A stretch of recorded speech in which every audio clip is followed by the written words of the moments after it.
Last week I went to GDC, the entire week. It was basically 5 days plus an extra day the week before of just getting to know indie devs, getting to know this product that people are pushing, stuff like that. Like more of a hands-on feel. Obviously the biggest push is going to be VR.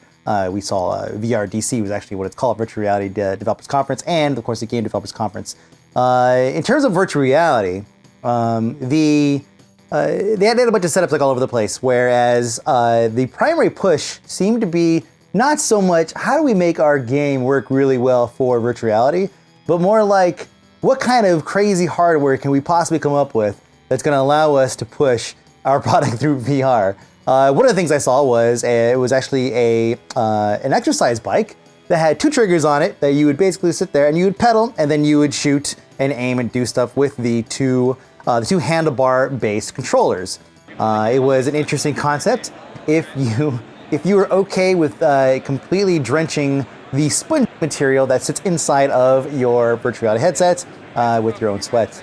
The other things that I saw was you were basically flying through a city that it allowed you to, with a straight fan and everything. You basically sat there and you were flying around and having a good time and you flapped in order to keep going and all that. But overall, it was a bunch of hardware add-ons to VR, which is funny because VR isn't even really a mainstream thing yet. We're already accessorizing the hell out of it. Now, taking a look at the different halls, the one hall I spent the most time in was actually like the indie hall. And of course, the areas in between where they had set up all these interesting demonstrations of various games. The mainstream hall, which we'll call it that, is where the VR and everything was set up, and all the major players. That's where you had Epic. That's where you had Oculus. That's where you had PSVR. All those guys are set up over there. Most of that stuff is honestly not necessarily something that I was totally interested in because I already knew about majority of that stuff. I did a tour. I went through and I checked out a bunch of stuff. It was basically wall-to-wall VR. Every different type of VR thing you could think of, and of course, all this hardware related to it, whether it be an exercise bike or a PlayStation console, right? It was all this VR stuff that was attached to another piece of hardware. It was all there. I was pretty much already like, okay, yeah, I get it, VR. There's other games on demonstration there too. A couple of indie devs were set up there as well. I saw Rive. I didn't have an opportunity to actually go talk to the guy, which sucks. But Rive, which I did Indie for Breakfast for just recently, he was there set up. He's actually demonstrating his new vehicles, which I'm not sure if they're actually out yet, but they either are or he had a build that he was demonstrating that was unique.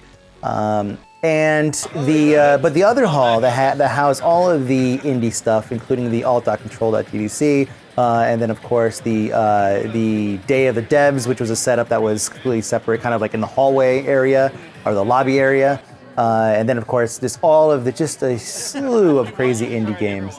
It's actually the best place. That's the best place you could go and hang out. You get to meet all the indie devs first of all, because they're all there. Very rarely will you come across one that's run by like a publishing company or something. You get to obviously play things that are like these are the unique ideas that these guys are bringing to the table that we're going to see blossom into the more mainstream setting. Like we're going to see them distributed on major distributors later on, or just get huge on their own. Things like Stardew Valley and all that. I think probably the coolest thing was, in terms of like hardware, there was this whole section where people were creating these crazy contraptions in order to play these very proprietary games. Games that would allow you to, for example, you were driving a tank and you would actually have to sit there and like hand pedal in order to move your tank around. And it was really almost bizarre looking thing, but it worked.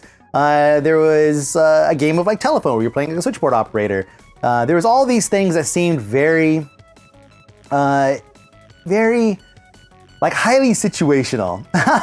Like not so much just very situational stuff. The one thing that actually stood out to me, and a little bit of bias here because I was actually sharing an apartment complex, as you could say, with these guys. They're actually staying in the same place as I was. But these guys who did Davotone, they actually, Hernan and Maximo from Argentina, they actually have a system that I felt was probably one of the more socially compatible more. They're obviously very proprietary still, it being, you know, you need this hardware in order to really enjoy this game. But it wasn't something that would maybe only please, like, everything else was like, here's a one-player game, and you could have this whole switchboard and everything. Everything was like showing off this controllerism type thing.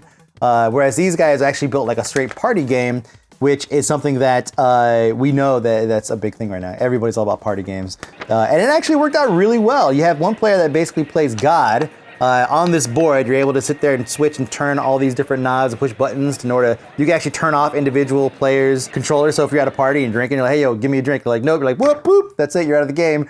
You're able to like control the gravity, how far it's zoomed in and out, the speed, like all kinds of crazy stuff. Did I mention party games? Because party games are everywhere right now. We already know that they're all over Steam, but they're also all over the place there at GDC. There was Wing Kings, there was a number of arena brawlers, there was a bunch of split screen stuff going on. It was, couch gaming is alive and well at GDC.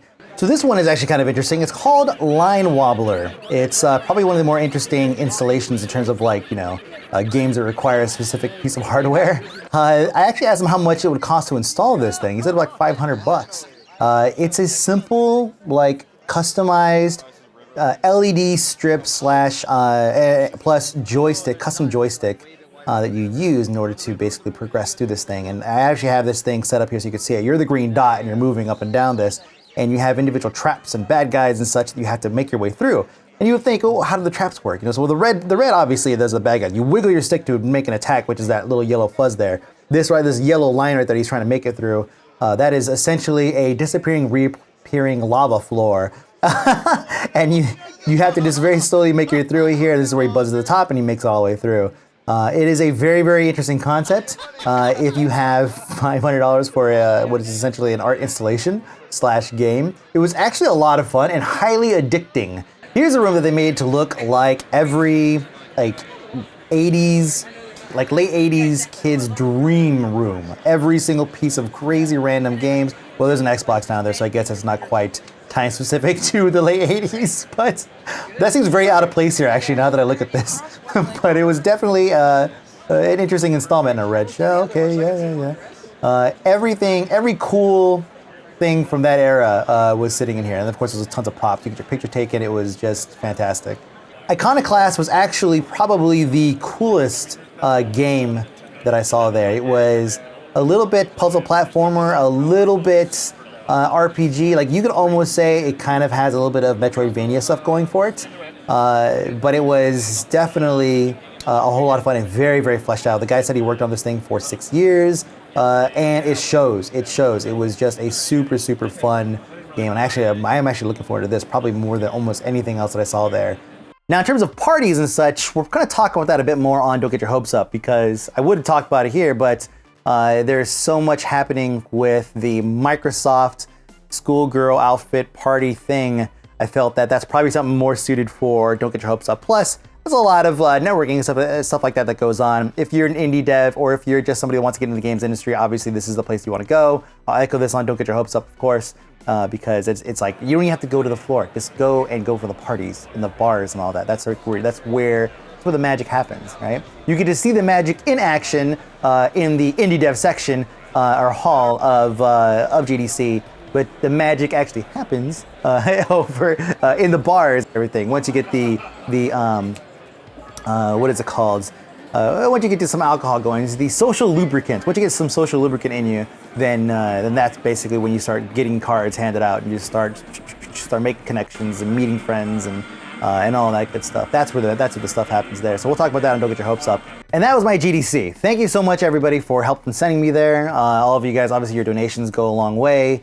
And so I appreciate it. I really, really do.